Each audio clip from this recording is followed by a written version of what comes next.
Welcome to the Pop-Off with Gene FitzMagic and friends.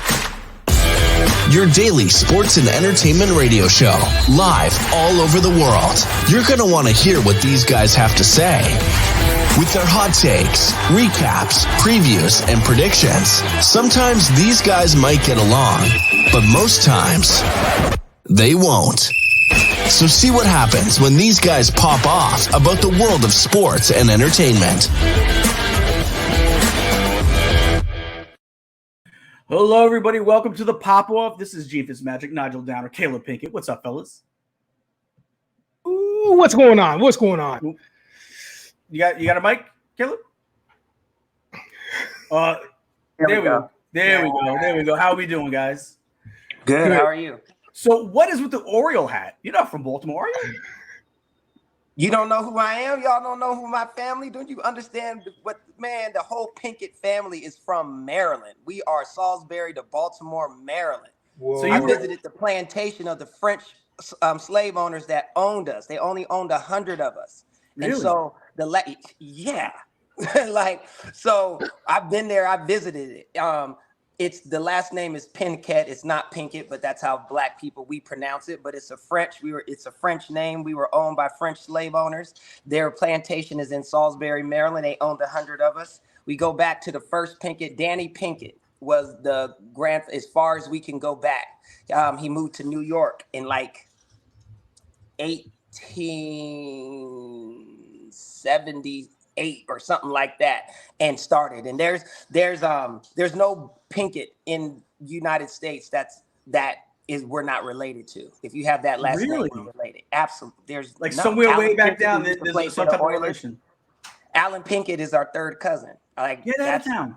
Yeah, that's real. You can't have that last name and not be related to me. Like, it's not like Jones or Jackson or Jefferson or Washington or no. You don't know any other Pinkett except Alan Pinkett or my sister. You don't know nobody. You know what I mean? So right. That's how distinct it is. So all that to say, the Orioles, and we're in the first place of the AL East, right? Which we haven't been since Cal Ripken played. But it's been a long time. But I love this hat. I've always liked it, and I'm always impartial to the Orioles. So when I can wear it, I do. So there it is. But we are all from Baltimore, Maryland, Salisbury originally, but Baltimore is where the majority of the Pinketts have resided. There's some in Philly. There's some in New York. I met one on Instagram. It's so funny. And he's from New York, and out in and then there's a couple. He said he has cousins in Detroit, but with that last name, we're all related. That is crazy. I never knew that. Well, that's a nice little history lesson we got. Nigel, do you not feel a little smarter now? Yeah, I feel a little smarter, and I also feel like I can't talk about my hat after that. Like I don't have my tie isn't as deep as that. That is a fantastic story. So thank you for sharing, man. Because we're going to digress just a little bit. A good friend of mine, he went to Tulane. Shout out to New Orleans and shout out to the food. We've talked about New Orleans before, the Green Wave. He went to Tulane, so we ended up visiting New Orleans once before he just after he graduated. The point of the story is that I wanted to make it a point to go to one of the plantations because I just felt like I had to. And I'll tell you this, Gene and Caleeb, like it was such a weird feeling because I didn't want to, out of like being scared and like angry and like having all these feelings towards like history, specifically Black history in America and then across the world. And I went and I sucked it up, and it was just like mind blowing how much it just really became not only a touchstone just for me to learn more, but just like, wow, man, that shit was real. Like it was real. You know what I mean? Like it's really hard to grab that concept when we're living in 2023 and we're not understanding. Don't ask the governor of Florida because he'll tell you it wasn't real. Yeah, well, yeah. Facts. Started with that dude. Yeah. So, So anyway, thank you for sharing, Caleeb. And and if we're jumping to hats, I mean, the only real segue is that he's got orange in his hat, which I love. So you can see that I'm wearing a straight up orange hat. There's no messing around here, orange and white, because this is representing the Dutch national team. So I'm wearing my Dutch hat because one, they tied the women's U.S. team last night. They played. It was a phenomenal game. If you're not watching the Women's FIFA Cup, fine, but that is one of the games that you should have watched because there was pressure on both sides, more so on the U.S. side because they are favored to win. And the Netherlands is in a good position to do some damage, but they scored early. I think it was a 22nd minute. And from then on, you could see the U.S. women afraid. They were playing all out of sorts because the Dutch had the advantage the whole time. But the U.S., they fought for it, man. They really struck and they fought for it. Next thing you know, what happens is, the U.S. women, they're diligent. A little fight happens.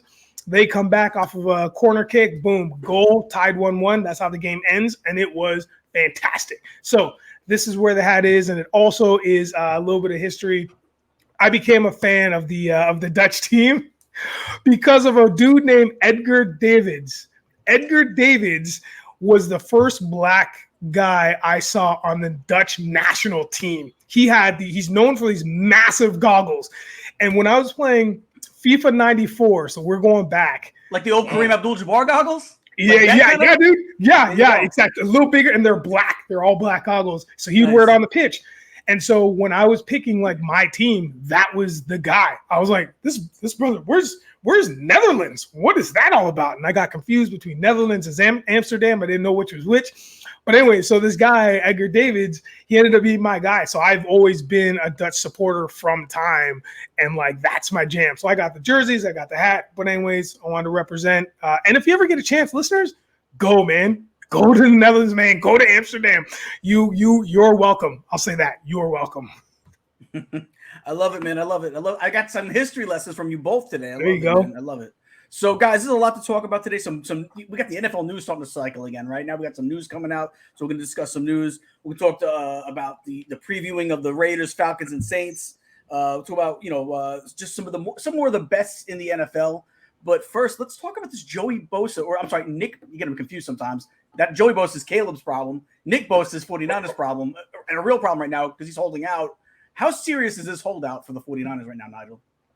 Yeah, it's pretty serious. I mean, granted, with all the momentum they had going from last year, and then now going into this season. I mean, the past 2 seasons they've been a force. So we know this. So right now, that's a problem. We're gonna dip into this conversation later, but now with Purdy back in the mix, I mean, to have your you want to have your defense right up there. Wait, can I hold you up for 1 second? Yeah. Purdy's not going to be the guy this year. We've already discussed this. It's going to be Sam Darnold. But You're right. You're right. We're going to start with that already. 7 minutes in, we're starting with that already. So I digress. So yeah, you need Bosa right now. They've got a couple of replacements, quote unquote. That's what I call them, the replacements. So you've got a second-year guy named Drake Jackson, who they're hoping comes off a better year because his rookie campaign wasn't really fantastic. And then you have 2 free agents that they have, Austin Bryant and Cleland, I believe you pronounce his name, Cleland Farrell. And these are 2 free agents. Yeah. These are 2 dudes from Detroit and Las Vegas. So, I mean, there's the gap can be filled, but it's to what extent? Cleland Farrell, like he was a first-round pick, so I think they expected, there's some expectation that maybe they can get something out of him that the Vegas Raiders couldn't get out of him because he was a high first-round pick. So it's low risk, high reward with Farrell in 49er camp. Caleeb, who blinks first? Who do you think blinks first? Nick Bosa or the 49ers? I think it's the Niners. The Niners will because they know they need him and they want it. And it's like you don't want any distractions on the team. And Nick is the best. Like he's arguably, you could talk about different people, but really, like I think he's like the best right now. So they're going to have to pay him. And it's not an issue because it's so early. They just started practice yesterday. So, you know what I mean? Like for the most part. So they got time to figure it out.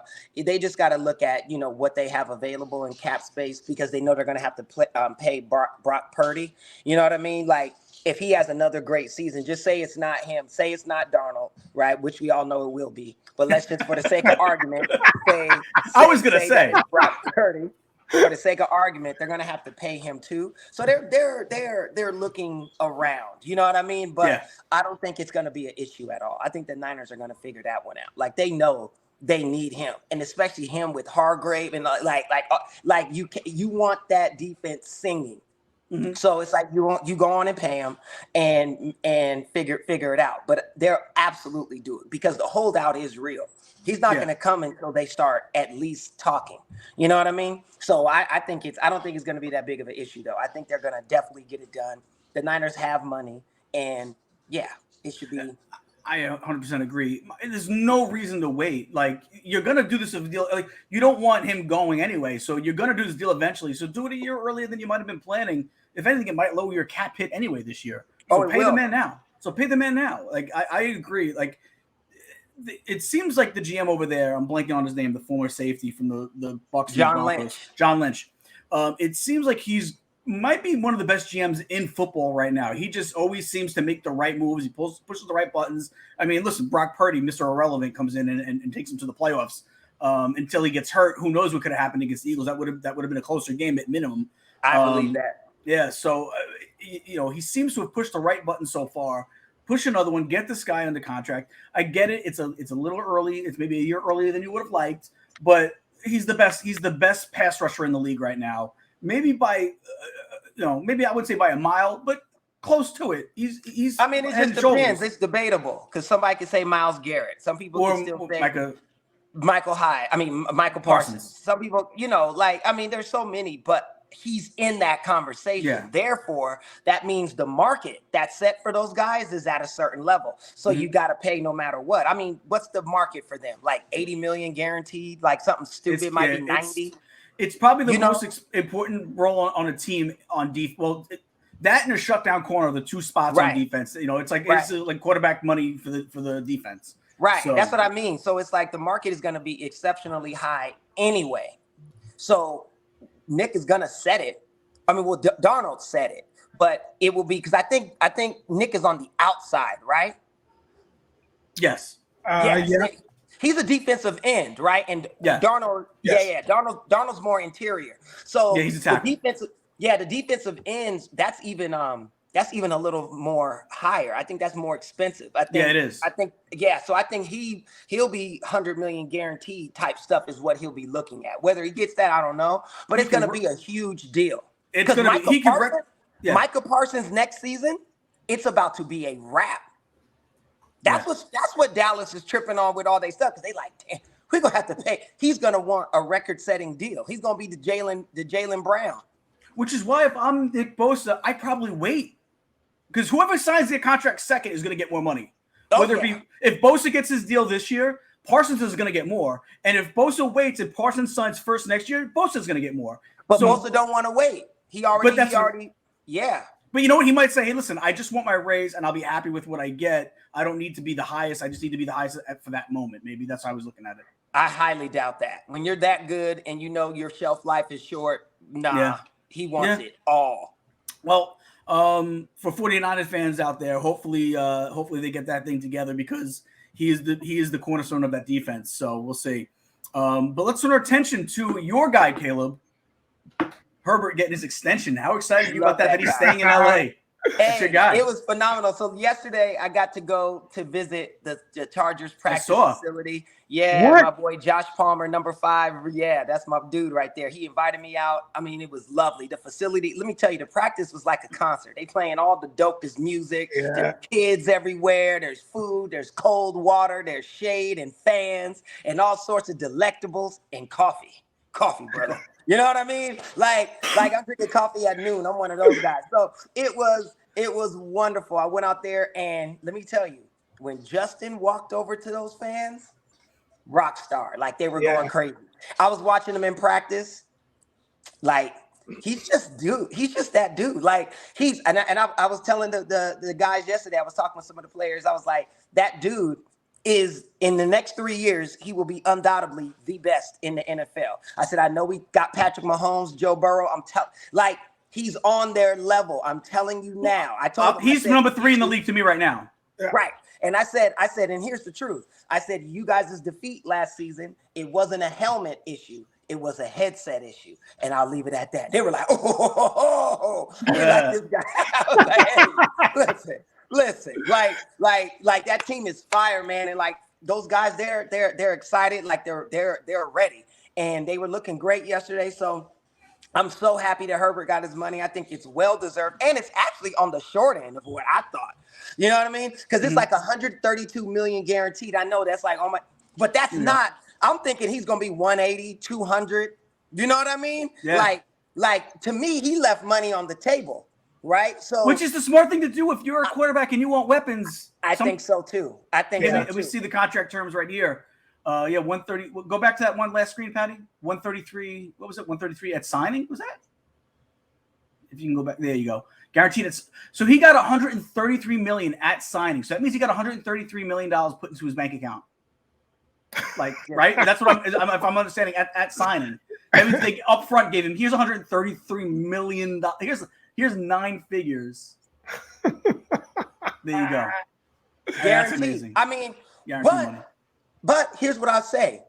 I know it sounds crazy, like the average person listening, but he's worth every penny, and when you scale what quarterbacks make, I get when people say, because the money but that you're right. Generate, they'll be the best team in LA, and they're gonna be doing good. And when everybody knows, LA fans, when you do well, they show up. So they're gonna be. It's gonna be crazy. And I'm so I'm more than excited, and I think he well deserves it. And I'm looking forward to see what he does this season. And if it's really going to be between them and the Chiefs in the AFC West. I know the Broncos got a new coach and all that, but as great as Sean Payton is, he can't play for you. So, there's that. So we shall see. But I think it's the Chiefs and the Chargers, AFC West. For years to come, it might be. For years to come. They got the 2 young quarterbacks in the division. They got barring any injury to either one of them, yes. The only thing that can change it is coaching, and I'll say, and I mean it on both sides. Andy Reid's not no spring chicken. He's not going to be there. He's not going to be all Mahomes' career. I don't believe. So it really depends on who replaces him. Number one, and number two, what are they going to do with the coaching system in LA? Because I'm sorry, Staley is just not the guy. Somebody's got to go. Yeah, and we all know who he is. It ain't going to be Herbert. Name, but damn sure ain't Justin. No, the coach didn't get 133 million direct deposit yesterday. No, he did not. Well, after those Cali taxes, it's more probably $75. But I know. But either way, listen, I'm sure he's not going to have to worry about paying a check for a long time. No. So before we move on to Nigel real quick, I know you're an Eagles guy. The Eagles are your team. Herbert's your quarterback. If you had to pick one quarterback, would it be Hurts or would it be Herbert? Oh my God, that's a dumb question. I would take Justin all day. Not even a question. And I would give away the running ability because he's that much better as a passer. I'm telling you, man, him dropping bombs. Let me tell you something. Hurts is good, right? And his accuracy has improved, but it's not pinpoint. It's not. Let me tell you. So yesterday, this receiver goes up. I'm not going to say his name, but he was a receiver, went up to catch a pass, and it was literally over. He was running down the left sideline. The ball came over his right shoulder to drop in his left hand, right there. And, of course, he drops it, right? And I'm talking to the people around me, and I say, damn, Justin hit him in the worst place ever, right in his damn hands, right? That. I mean, it was perfect to this hand. I'm like, dude, and think about A.J. Brown, as elite as he is. Imagine if the ball was right where he needs it to be every single time. See, that's where the quarterback's position get elevated. It's not in just your physical ability. It's about where that football placement is. How much danger do you put your receivers in? They use this term, putting the ball in a place where only your player has the chance to catch it. Yep. That is what you get really paid for. You know what I'm saying? And Hurts is far behind Herbert in that. He's behind Burrow in that. He's behind Mahomes in that. You know what I mean? And I love him, but I'm not gonna act like he's pinpoint. Rodgers, are you kidding me? All day long, Rodgers can put it there. Rodgers may not be able to run like him, but he damn sure can put that football where it needs to be. And I think that allows for a higher completion rating because your receivers, it's right there. So all they got to do is catch it. Somebody like a Dante Smith who's got glue for hands. Come on, man. You put those balls where they're supposed to be, and and there's that. Now I get it. The adage is if the ball is If the ball touches your hands as a receiver, you have to catch it. Totally get it. But there's some quarterbacks that make that a little bit easier. And Herbert is one of them, more so than Hurts. Sorry for the long soliloquy, but there's that. I'm sorry. I'm still tripping over you saying putting the balls where they need to be. That's the part that tripped me out. That's what she said.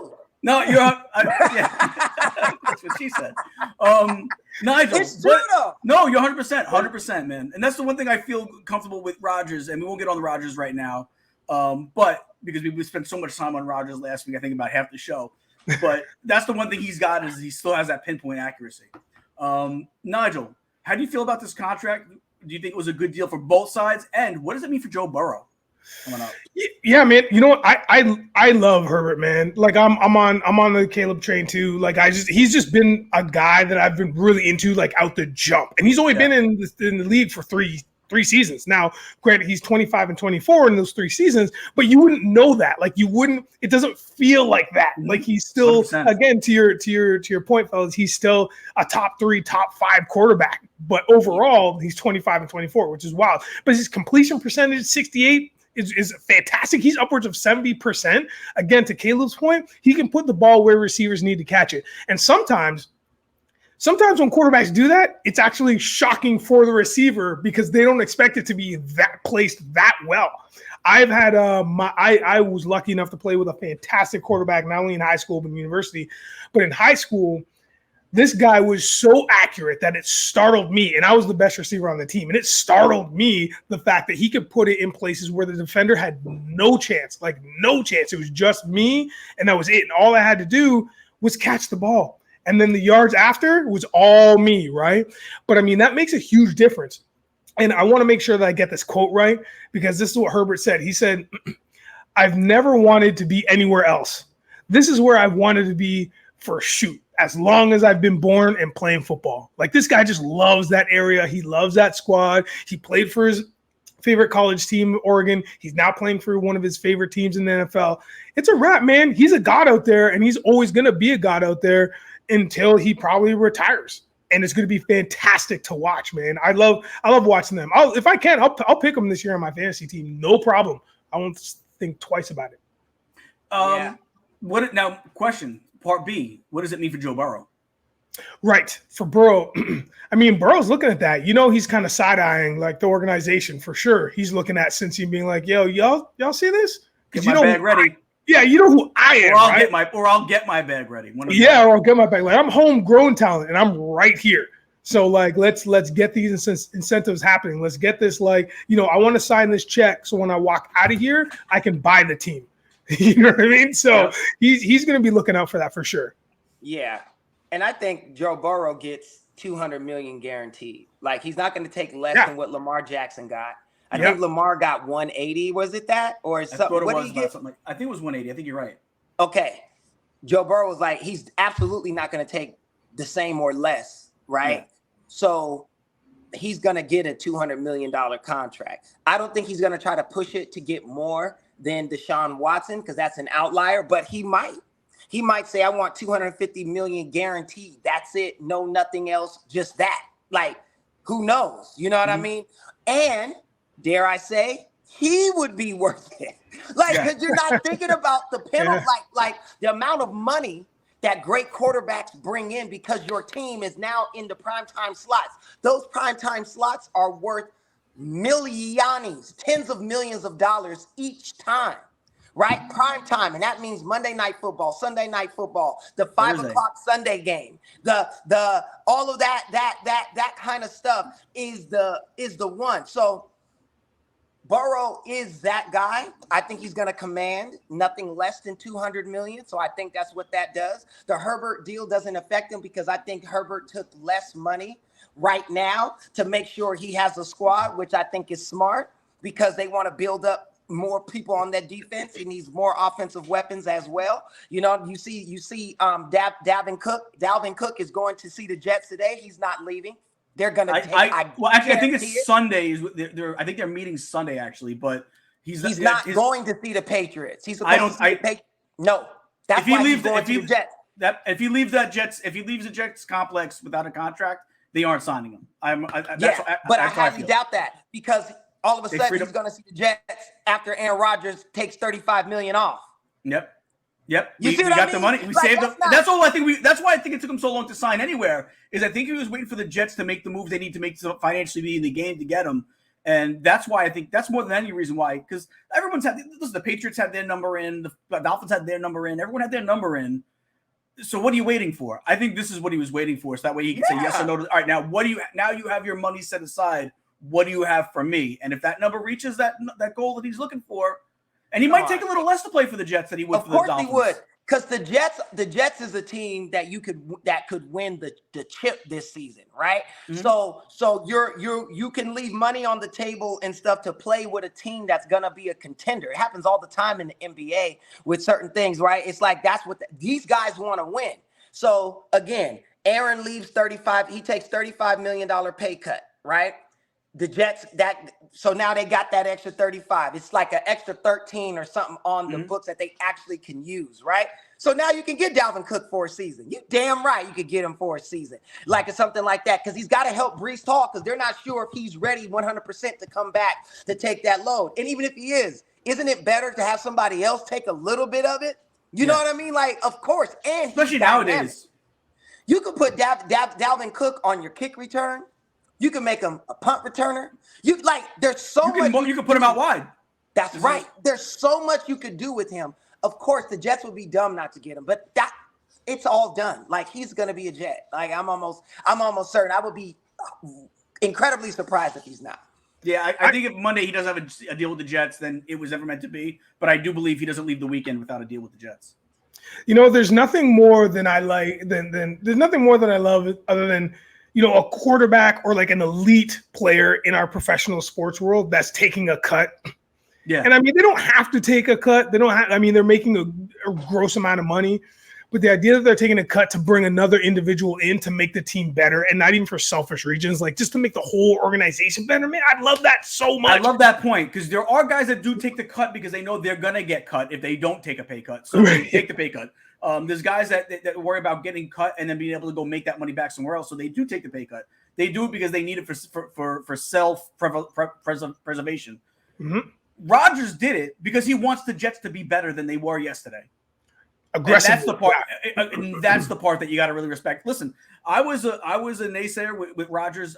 I liked Rodgers as a player. I didn't like him as a person, and I thought he was too wishy-washy. I am proven 100% wrong on what Rodgers has been since he's become a Jet. He has done. If you asked him whatever you set out for what you want your quarterback to be as a team player, he has done tenfold since he's. Now we got to get into the regular season and see how it goes. But so far this offseason, he has done everything that you could want your quarterback to be. 100%. I couldn't be more happy that's what's happening. Well, I can say this. I think the whole Dalvin Cook thing is the Aaron Rodgers play. I think that's who Aaron Rodgers wants. He doesn't want, it's not that he doesn't want Breece Hall, right? I'm not saying that. What I'm saying is Cook is closer to a guy named Jones who Aaron's played with for a few seasons now. He's used to a guy who is a shifty back who can take a sweep, but also catch out the backfield and make something happen. That's what Aaron wants. Aaron's like, I need a player that can do that. Here's $35 million from my own pocket. So make sure you get me somebody like that. Because Aaron wants to win. He said yesterday on SportsCenter, he said to win in Green Bay is one thing, but to win a championship for these New York Jets, you go down in history. That's exactly what the man said. Yeah. So he knows what it is. I think this is that's why I don't think Cook leaves New York without the deal. I think that $35 million gift was on purpose to make sure he signs when he comes this weekend. You know what I mean? I agree. Now, do you think it's going to be a one-year deal, or do you think he might sign a multi-year deal? I think it'll be, honestly, one, because they just want to see. They want to see what he's going to do. Plus, they still know we got Breece Hall. It's not like he's not going to be ready next season. Yeah, you know what I mean? Agree. So I think it's 1 year. Now, it depends on what happens. If they get to the AFC chip, if they get to the AFC chip and lose, they're going to keep him. They're going to, because they're like, okay, we just need to adjust this, right? If they get to the chip, win or lose. It's like we did it. If the Jets make it to the Super Bowl and lose, it doesn't matter to New York Jet fans. They might as well have won the Super Bowl even if they lose. Just going. It's going to change everything. You think Greeny on Get Up ain't going to lose his damn mind that they were just even there? You know what I mean? Like it's like that for them.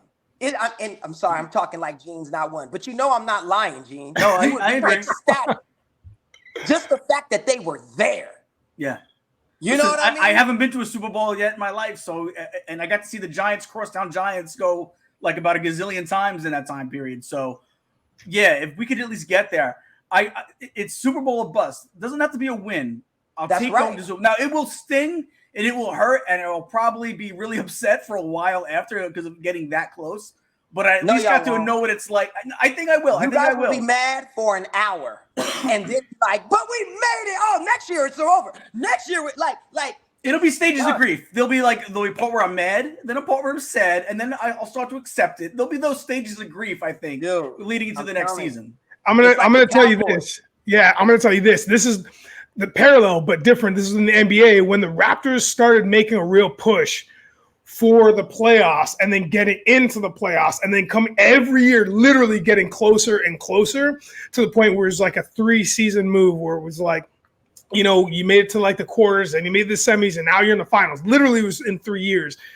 The city was just like so like beside itself. And at the beginning, you're like, okay, next year, man, it's all good. It's all good. And then the next year, oh, man, we're coming. And then when it happens, you lose your goddamn mind. And you're just like on cloud nine. I'm still on cloud nine. That was in 2019. You know what I mean? So it's like when that happens to the Jets, this is amazing. We need to take a screen grab of this right now.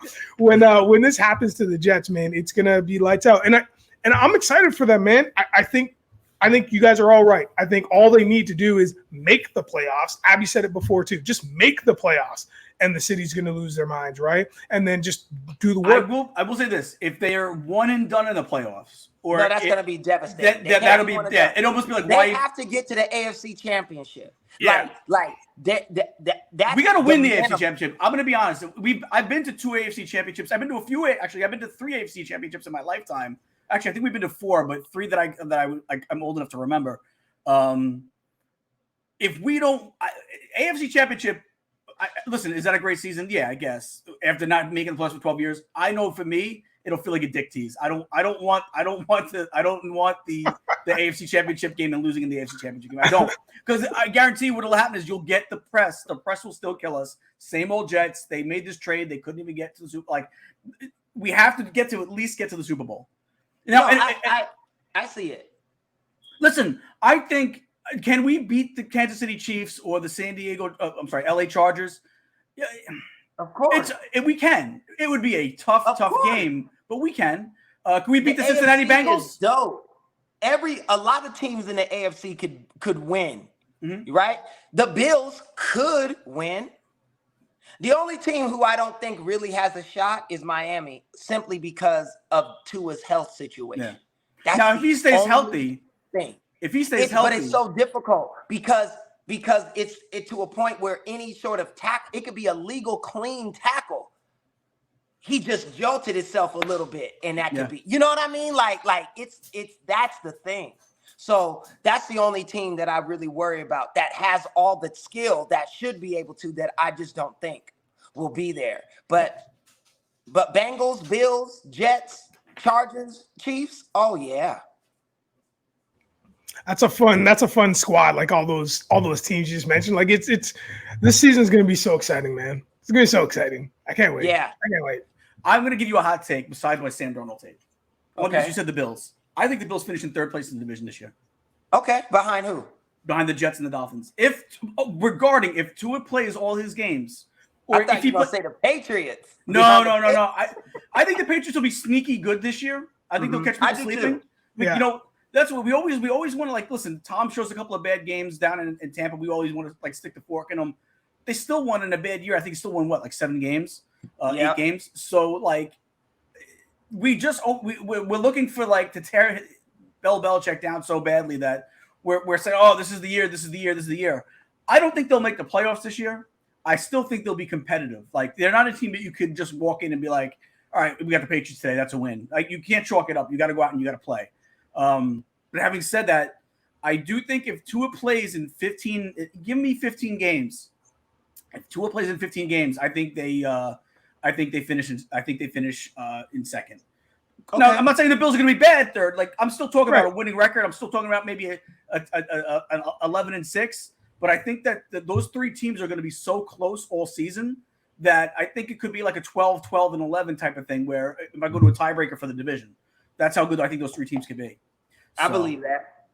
But let's switch our attention to Brock Purdy, cleared for practice. Now, they're still going to give him a rest, I believe. I think they're going to practice him, I think they said, every third day. Is that smart with a kid that doesn't have that many reps? Should they just put him right into the mix, Nigel? Listen, give Mr. Irrelevant his flowers, man. Yeah, I think it's smart. I think you got to, regardless, at the end of the day, he's still got a wicked injury that he's got to get over. So I think, oh man, listen, I got another delivery. Hold on one second. I defer. Caleb, go ahead. I think so. I think it's great because it's an elbow injury, and elbow injuries, the tendons take a while to like get back together. So they don't want to overstress it, especially before the season. He's proven that he's their guy, really, outside of Darnold, of course. And I think they're slow walking him, which is great for Darnold because that means Darnold's getting the majority of those snaps because he's getting more than Trey Lance. He just is. And it's gonna prepare him for that. But I think Brock is he'll get the nod as the starter, and then it's gonna be between him and Darnold for that starting position. I do believe, even though they're looking that it's Brock's job, but I think the Sam part is gonna be a little interesting this season as it goes. Preseason, who shows out in preseason is gonna say a lot. I think if they play, I think if we want to say, all right, take 100% and say, okay, if Darnold plays 10% better than Brock, who gets the starting job? I still think the starting job goes to Brock. If Sam Darnold plays 20% better than Brock, I still think Brock gets the starting job. Where my take is with Sam Darnold, I'm not saying he's got to be the starter from day one. I just firmly believe something will happen somewhere in this season, whether Brock we realize maybe it was a Cinderella story last year and he doesn't have it. Maybe they caught lightning in a bottle and they don't have it. He doesn't have it this year. He's not the same quarterback as we thought he was supposed to be. I mean, let's face it, we didn't expect him to do what he did last year. So why couldn't it be that teams weren't ready for him and he was able to just sneak by some teams? He could come back this year and be what he was supposed to be. It wouldn't be the first time a quarterback's done that. Look at like Baker Mayfield. Baker Mayfield had a season or two where he looked pretty good, and then lo and behold, once the money years came in, he showed his makeup, and he wasn't the same guy. He was not the guy. So why couldn't that be the same thing with Purdy? And therefore, I feel Darnold could sneak into that starting lineup and then take over. So I'm not saying Darnold is going to be the guy from game one. I just think by the end of the season, he's the guy. At some point, by hook or by crook, he gets in there, and he becomes. You're laughing, but it could happen. I am laughing because I can't believe that this is now an actual talking point. Like it's for real now. Listen, like Caleb called it last episode. They're talking about it on ESPN. And that's what I'm saying. That's what I'm saying. My point is, that's my point. Like my point is like we were we were joking about it. Gene was for real legit about it months ago. And now with the validation of Caleb saying, yo, man, ESPN just dropped Darnold's name. I'm like, what is happening? Now it's an actual conversation piece because now that Purdy is cleared, it's like, okay, so now do we have a competition for this position? I'm going to tell you this. I don't think it's an actual competition. And what I mean by that is like, I don't think the two gentlemen are going to be like having issues against each other or have to battle against each other. I think they're going to definitely want to have the right person to start the season for the 49ers. But I also think there is an opportunity, if this is part of this conversation, that they might do a double-headed dragon thing. They might actually, not so much situational, but they might pull Purdy out depending on the week or maybe who they're playing. They might do something like that because Darnold has the experience. Purdy doesn't, even though Purdy was put in like there's no other situation that's higher than that if you're the absolute last pick in the draft, and then they put you out after two of your quarterbacks go out before you. So, I mean, I think they might do something like that as well. So Darnold, we'll see him. We're going to see him play. There's no doubt in my mind. We will see him play. I'll even go another step too. Is I won't be surprised if Darnold and Purdy both look like they are playing well enough to either one of them start. I think the job then goes to Purdy, but I would not be surprised at that point. If 49ers would be smart to maybe do like a midseason trade for Lance, get something for Lance now, or at least by the end. I don't think. Let me put it this way: I don't think Lance is a 49er. Not this season coming up, but by the following season, at the latest, he's not a 49er. He's traded. Get something, and you'll see them probably playing in preseason this year enough to where if they can get his trade value up. Like if all three quarterbacks play pretty good, then what you do is if all three play pretty good, Trey Lance isn't going to be your guy because you're going to go with Purdy, and you at least know Darnold played well too, so you can go with Darnold as a backup or the starter if Purdy can't go. It's the smart move to trade Lance when you can get something for him. You can't trade anything for him today because we haven't seen him in 2 years, barely. Well, last year, but barely. If he comes into the preseason and plays well enough to at least garner attention from other teams, I would not be surprised if he's traded by week 6 or whatever the trading deadline is in the NFL. That makes sense. Yeah, fair. I can see that. Yeah. So, but yes, so Purdy coming back, I agree. Bring him back slowly and surely. Don't rush him. Give my man Darnold a chance to really prove that he's the guy, and we'll see how it goes. I'll tell you this. If they say we don't want to rush Purdy, so we're not going to start on week 1, we might bring him back like week 3 or 4. You better watch out because if Darnold starts out on fire, yeah, that's it. Purdy might not listen. It happened to other quarterbacks in you San don't get Francisco. those jobs back. That's a great point.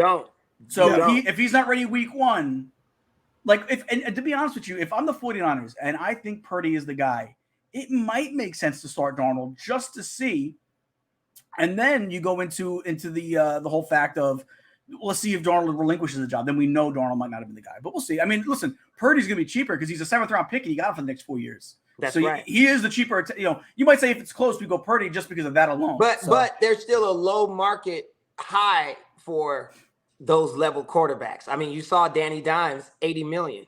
Yeah, which is amazing. He's making more than Aaron freaking Rodgers. Right. So nuts. But all right. So we'll switch over to our last topic of the news. At least Giants extending Andrew Thomas. Smart to get it done now. Yes. All pro last year. Looked like he was going to be a bust that first year or two of his career, and has really turned it around. And Crosstown, the Jets got their guy Mekhi Becton the same year. Only difference is Becton hasn't played much at all, and he's already hurt in camp again. He wasn't ready to go. Missed a couple days in camp already. Smart idea about locking down Andrew Thomas? I think it's great. I think you have to. You have to, because the Giants, it's like they got too much stuff going on. It's already not a good situation. So you need your offensive line. You need people that are good. And that can hold it down. They got him $68 million guaranteed. Now I know my boy Saquon is like, really? Like, I know I can't do my job without him, but he can't do his. If I ain't there, he ain't. What's the point? You know what I mean? Yeah. So to me, it's just that whole running back thing. But I digress. I think it's very smart for the Giants for what they did. They got to protect their $80 million man who's back there, right? Yeah. And you got to protect your $10 million man too. So there's that. They protected $90 million back there, y'all. You know what I'm saying? So 100%. 68 to protect 90, hey, makes sense to me. Here's the thing, though. Did they wait to announce this until the Saquon drama was done? Yes. Yeah, of course. Think so? Because my thing is this. Because it was going to look bad. Listen, if I got to deal with Saquon, and then the day before I talk about I just paid somebody $68 million guaranteed, how am I going to act like I ain't got no money? How am I going to act but you're forgetting a big point with that is that there are still 2 years left of his contract. I didn't even know that. Yeah. Yeah. So that's like the insult to injuries. There's still 2 years left, and then they still gave him 68. They might have just been like, "Hey, Saquon." I was going to say, how many people? Listen, I'm sure he loves all his teammates. I'm sure he loves Andrew Thomas. But then there had to be a part of him that I heard the news yesterday was like, of course he was devastated. How can you listen? You it is part of human nature of comparison. You have to literally train yourself not to compare yourself to others in any situation. Yeah. Absolutely, without question, Saquon looked at that. He said 68 million and I can't get this? Like, of course. You know what I mean? Like, I get it. It's just the way it is, man. It's a sad market for running backs right now. You know what I mean? And unfortunately, they had that little that Zoom meeting with all the running backs, and it didn't seem like it really ended up doing too much because the way that it's designed, it's like, yes, there's an NFL players union, but really you're out for yourself. It's like free market. You do whatever you can. Your deal is your deal, right? It could help others, but you're not doing your deal to help others. You're doing your deal to make sure you're straight, right? Yeah. So I just feel like for the most part, it's that. If Josh Jacobs does not play this season, he's really taking a big hit for all others that come. So he should put it out that any running back that gets a big deal after this, you owe me 2% of everything you get, right? Because he might lose everything behind this. Like if he sticks with this stance, you know what I mean? Like if you go out like a martyr, that's hardcore. People give Kaepernick that. Kaepernick was no martyr. No. He was no martyr. Kaepernick was on his way out the league anyway, right? It's different. Josh Jacobs is that guy. And like, this is a big stance that he's making. So hopefully they get it together, but it's an individual thing. You got to make sure that you're straight. Because at the end of the day, nobody's giving you a percentage of their money. Like you're not getting none of that, whether what their deal is or not. You know what I'm saying? So it is what it is. I mean, shoot, how much was Joe Montana making at his height? Think about that. We can't do Joe like that, man. We don't. I know. Joe Montana making at his height. I guarantee you, Joe Montana never had $80 million guaranteed from the Niners. I guarantee it. With 4 Super Bowl rings. Are you kidding? Yeah. Terry Bradshaw was playing for $100,000, baby. You know what I'm saying? 4-time Super Bowl champion. Yeah. You know what I'm saying? He might have been working. He might have been chopping trees down in the off season just to make ends meet. You know, he's making more money now as a panelist. Than that. I'm just playing. I know, right? But I'm just saying the market has changed so much. It's like you got to go when you can. Well, you know what? We're talking about the Raiders before we bring up Josh Jacobs. Let's talk about the season outlook. What do we expect this year from the Las Vegas Raiders? Do we still say, like, if you're not thinking straight, do you still say Oakland by accident? I still say Oakland by accident. Yeah. So Oakland and San Diego, the Chargers are always going to still be San Diego to me, and the Raiders are always going to be Orlando. Oakland to me. But what do we expect from the Raiders this year, Caleb? Nothing. Are we talking third place? Talking about fourth place? What? AFC West. Fourth, because I think Denver will do better. Okay. I do. I'm going to give Sean Payton at least that, right?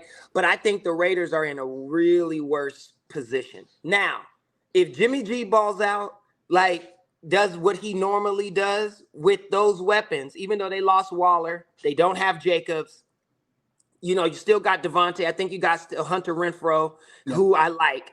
You know, they could do something. They're absolutely not winning. They're absolutely not getting second place.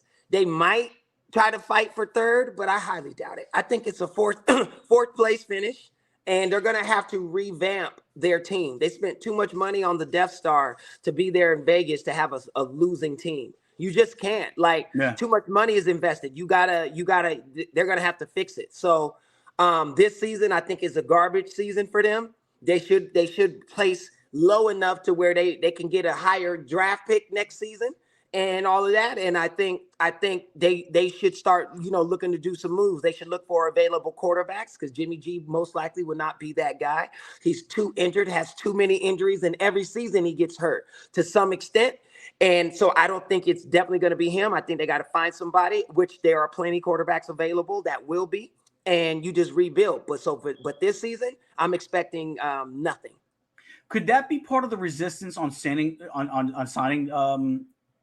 Josh Jacobs to a long-term deal? Maybe they know they need to rebuild, so why spend a ton of money on a running back that won't be available to us once we're once we're relevant again? I think it has everything to do with it. The running back market, for one, where the market doesn't say we have to pay you like that. And then two, they know they're going to have to revamp everything. They may, man, I don't know if they would, but they may have to let Adams go. Adams may start requesting to leave, like within because think about it. I agree. I don't think Adams is a Raider next year. Right. That's what I'm saying. Like his shelf, like he's going to want to go to a contender. All these receivers getting more props than him. Look, because if you don't get the ball thrown, you saw what happened to our boy D-Hop. We all talk about how great he is.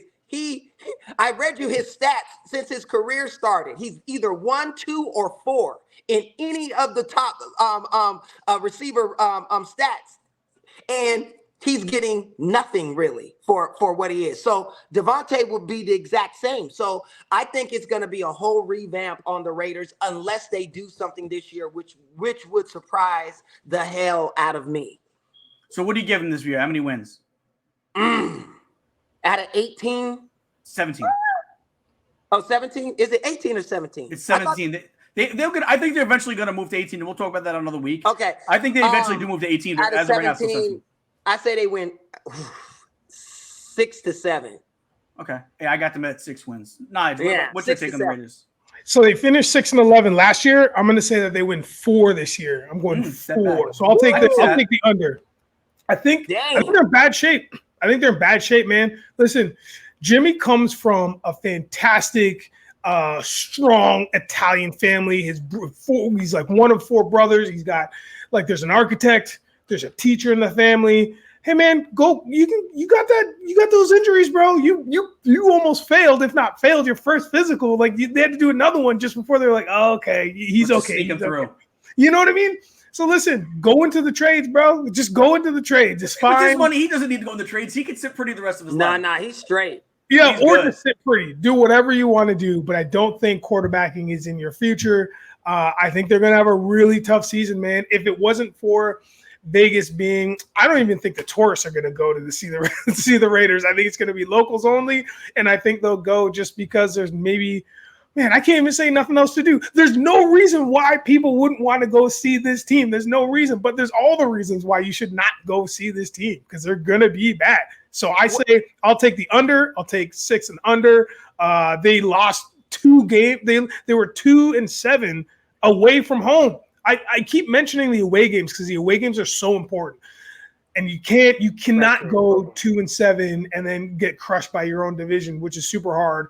I shout out to Caleeb. He's right. The Broncos are definitely going to improve next year. There's no doubt in my mind. So it's going to be Chiefs, Chargers, Broncos, maybe the Raiders tease early for 3rd, but it's not going to work out for them. I think there's a potential they can go 0-6 in the division this year. Oh, absolutely. Yeah, maybe. What? Without question. They're definitely going to go 0-4. You know what? But hold up. You know what's really crazy? Those interdivisional games. Watch the Raiders could easily win 1 against the Chiefs, 1 against the Chargers, and 1 against the Broncos because for whatever reason, but they won't beat nobody else.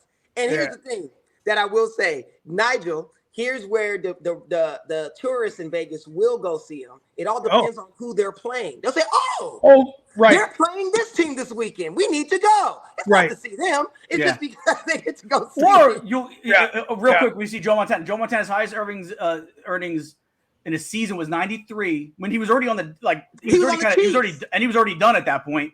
It was $4 million. That's the most he made in a year was $4 million, and he made $25 million over his total career. That's like if you're a mediocre quarterback, you make that. Justin Herbert is making over $50 million a season. That's crazy. Yo, but can we talk about the NIL? I can make more money doing just and I haven't even played yet. Dude, he's making more money, double than what Joe Montana made in his entire Hall of Fame, 4-time undefeated in a Super Bowl, never threw an interception in the Super Bowl career. In 1 season. Wow. Wow. He might be a bit bitter. The game has grown. It has. It only makes you think. I don't know what Caleb Williams from UCLA is making NIL wise, but it's a lot. It's got to be close to that. I got to imagine it's got to be close to that. They said Bronny James was making $5 to $7 million in his NIL alone. Yeah. Yeah. And no disrespect to Bronny James, but he's not like no crazy star in basketball, like where it's like, this dude. Yeah. No. The majority of the hype is because of who his dad is, right? Yeah. Let's just be honest. No problem. It's all good. I hope he recovers well, but he was making $5 to $7 million in his NIL. Like, that's nuts. So imagine a star. Could you imagine if Reggie Bush had NIL? Reggie Bush might have been making $10 million a season. I'll tell you something. Reggie Bush is probably looking back on it like we're talking about all the trouble I got into. They took away my Heisman. Yeah. They take away the national championships, and now they're letting people do it. Like, I do believe you gotta give them back their. There's got to be something that you can do for the players that got in trouble for what you have now made legal. Maybe that's just the way it is. Let me tell you something. They're not emptying these county jails and these prisons for everybody that got busted for marijuana charges. That's fair. I'll tell you that. Yeah. Tell you that. That's real life stuff too. So. That's real life stuff. Legal. Yeah. You're like, but everybody, my kids are sending me pictures of them smoking. Yeah, we know it's legal, but when you did it, it was illegal. So there it is. That's how it is. But Reggie Bush would have been making $10 million a year easily. Matt Leinart, remember that USC squad, man? USC squad. I said USC, forgive me. USC squad. My gosh, not even just him. Remember Vince Young? Who is Ricky Williams? Yeah. Ricky Williams, like, dude. Saints traded away their whole draft for that one pick. Yeah, I remember. How did that one feel? I remember the Rocket Ishmael. Yeah. Oh, look at this.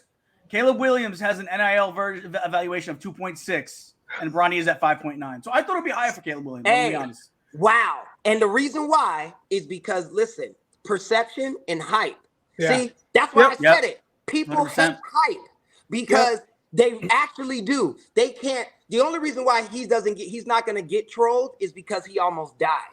Had that not happened to him, like that whole thing, people can't wait to troll Bronny James. They can't wait. They want to see those guys, like what my boy Mr. Ball did with his son. He's the reason why Lonzo, his career ended up that way. The reason why the young boy's doing great is because the dad wasn't talking about him. Yeah, he backed off. I think he learned his lesson. Yeah, he put all that on Lonzo. So, you know what I mean? Like, once you create that, like, people don't, like, they do not want that. But, again, the hype is what builds it. There's no reason in hell why Bronny James should be having $5.9 million and somebody like Caleeb Williams at 2.6. Not that Caleeb is complaining, because 2.6 million is still $2.6 million, right? But it's like, damn. But I do think that NIL changes everything. A lot of the coaches are complaining about it, too. But it's like it's professional in college now. Lane Kiffin has an issue with it, even though they're going through that portal themselves. So I got my cat. My cat he's still over here. So I apologize. You guys want to see a cute little kitten? Look at this guy. Aww. He's a little sick. We might have to take him to the vet. No. Unfortunately he's not feeling good. We don't know what's wrong. He's been throwing up. So all right, but let's move on to the Atlanta Falcons. What do we expect from the Atlanta Falcons this year? I personally think we're seeing an uptick. I think they're going to look a lot better. Ridder, I think am I saying Ridder's going to be a top 5 quarterback? No, not at all. I think he's going to be a good serviceable quarterback, enough that he's going to be able to keep his job there for at least for a while. I think you see Drake London take a step up. I think Pitts has a comeback year, and I love that backfield, man. They had a decent backfield before with Algiers. Then they go bring in Robinson. Robinson is all world. Might be the best running back come out of the draft in a few years. Nigel, what's your take on the Atlanta Falcons this year? I couldn't agree with you more, man. They went 7-10 this year, and now they're 1-7 away. I think that one's going to change. I think that's going to be different. I mean, you've said all the great things about Bijan Robinson already. Listen, it's going to be super fun, man. I think Atlanta is going to have a nice comeuppance. They're in the division. The NFC South with Tampa Bay and New Orleans and Carolina. Like, come on, man. You got nowhere to go but up and stay up. So I feel like they're just going to get better. Playoff bound? Yeah. Do they win the division? Yeah. Caleeb, your take, because I know we're up against it. We're going to actually real quick so everybody knows. Ready to roll. But so we're going to end it here. Yeah, so I will say that's a really, like, a month ago I would have told Nigel he's crazy. He's sniffing paint, sniffing glue or whatever. Airplane glue.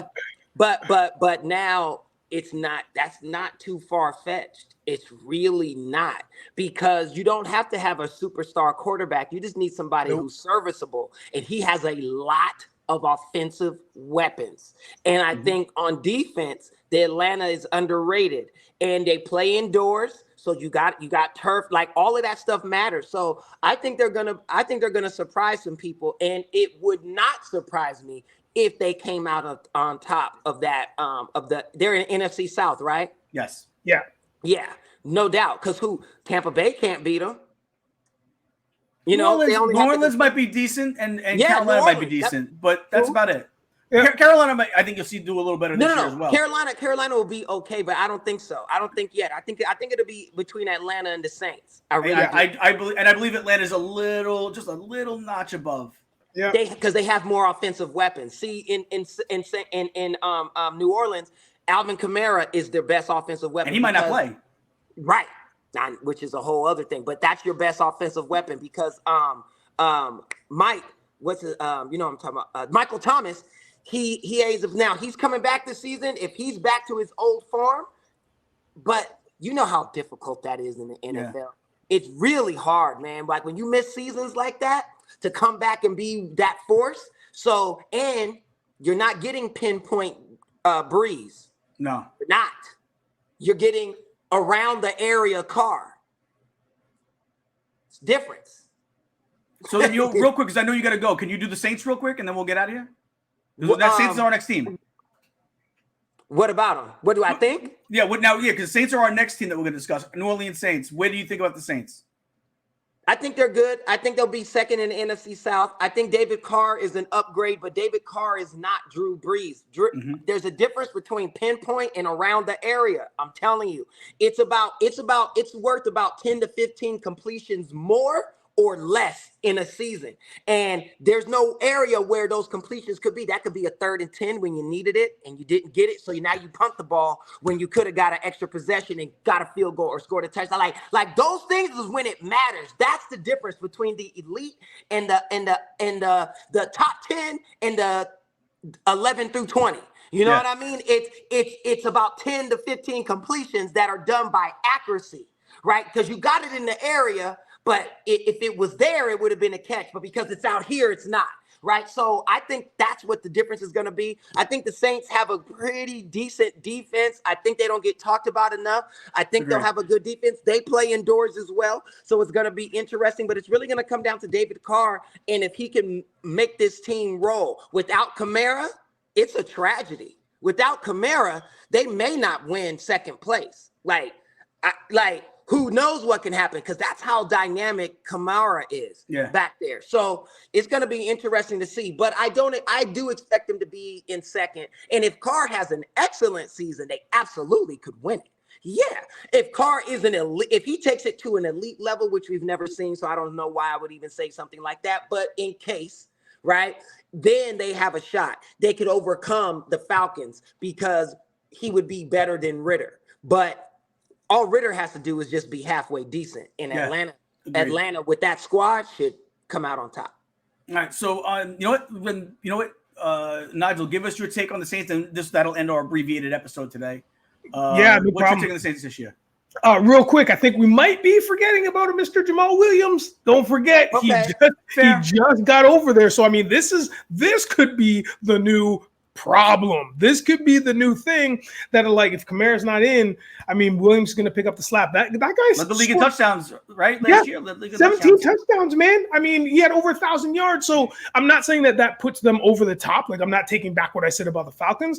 All I'm saying is that they're definitely now in consideration, or at least more of a contender than we thought they were. To your point, because Carr is Carr. But we also want to remember that they just signed Jimmy Graham, who is, the guy's 36 and he's like 3rd or 4th on the depth chart. But when he is in, he does make the defense think a little differently, right? So there's a couple things that could shift people's perception of the Saints, but I don't think it's going to be enough to make them as dangerous as they once were in the Drew Brees era. They also signed Trey Turner recently, too, I think the same day. Yeah. So that's going to upgrade that offensive line as well.